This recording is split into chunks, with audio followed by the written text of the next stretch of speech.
Some people would argue the new Eldar rules allow you to cheat on the tabletop, right? They allow you to have dice that you know ahead of time. You roll fate dice at the beginning of the game and it gives you access to 4s, 5s and 6s and stuff when you need them. So you have a 6 in your pool and you're shooting with a Dev Wound Cannon off a Wraith Knight, you can put the 6 in and bada bing, bada boom, you've got what you need. But what if a player took it further? What if someone showed up to an event with weighted dice? That's what happened at the Element Games Grand Slam over the weekend on July 1st and 2nd. I heard about this today. Shout out to Cole on my Discord for bringing it up. And shout out to Swerve85 as well for showing me this image. This is a picture of the dice, the weighted dice that were used down a toilet. The player tried to flush them down the shitter. To explain a weighted dice cheat, the usual way it's done is to have a couple of weighted dice that you use for your opening rolling for first turn, that will then win you first turn, and you don't use them throughout the rest of the game so they don't look suspicious or get picked up by your opponent. I'm not 100% sure if this is exactly what the opponent was doing. They managed to get away with it for 4 rounds, supposedly in round 5. This is all like what I've heard from different players.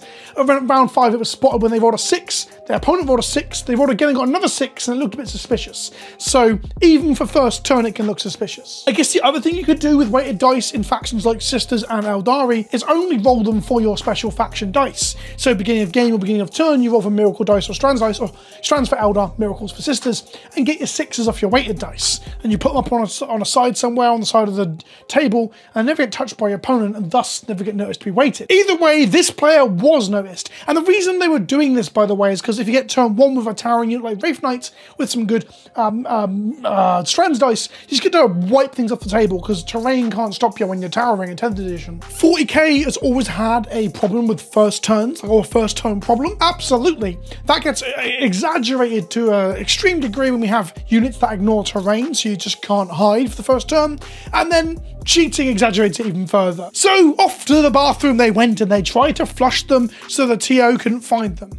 And supposedly, again, a lot of this is all secondhand information, but supposedly this is a picture taken by the TO that was shared on some Discord somewhere. I got access to it, like I said, from people on my Discord who shared it from the Tryhard Wargaming Discord. The funny thing is, if you look down the pan, one of them's a 1 and one of them's a 6. So the weighted dice didn't even get them double 6s down the shitter. The obvious play would have been to defecate on them as well, like shit into the pan to make it more hidden and easier to flush perhaps. But I guess because they're weighted, they just sat at the bottom of the U-bend, where a nice floating turd or some normal dice might have flushed away. It's even funny if we imagine the player who's cheating consuming them, if the flusher just put them in his mouth and swallowed them to hide them from the TO, then had to rush to the bathroom to take a massive dump and try and shit them through their intestine. That wouldn't have happened that quickly, but it's funny to think about it. The player was DQ'd with losses attributed to all of their wins. A Death Guard player went 5-0, or 4-1, having been beaten by the flusher, but then when the flusher was flushed out of the event, if you will, the Death Guard player now has a 5-0 record, which I think is quite impressive because everyone is saying Death Guard is terrible. The saddest part of all this is that Eldar are currently very good, like easily the best faction in the game, with their rules just being too strong, units being undercosted, Dev Wounds being too easy to trigger with the fate dice. One of their key units that has towering, which is also a problematic mechanic, is cheaper than most of the counterparts in other armies. Eldar are just really, really good right now for multitudes of reasons that will probably be fixed over the next 6 months with either micro adjustments or sweeping adjustments. But either way, the faction is so good. And this person, I'm not going to name and shame today, but this person decided to say, fuck it, let's go ahead and cheat as well.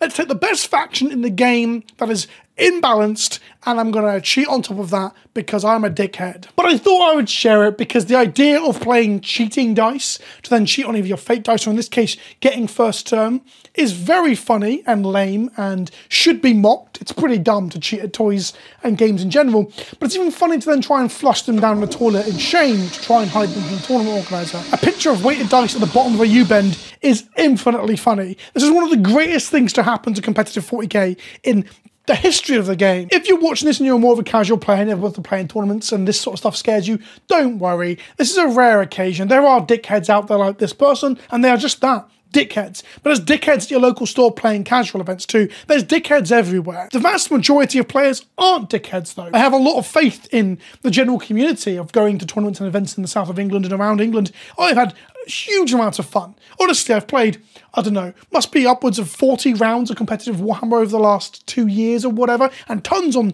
Discords and on TTS as well, in addition to that. And in reality, I've had like 2 or 3 bad games total. So that's like a a 10% or less, maybe more of a 7%, which you might think is high, but in a hobby as weird as this, with Warhammer and Magic and the weirdos that it attracts like me and you, that's quite a low number really. Don't fear competitive Warhammer. It's fun, it's interesting, it's often broken, it's often silly, and sometimes you get people who are fucking dickheads who'll bring weighted dice to the event. Thanks for watching, short video. I'll see you in the next one. Ta-ta for now.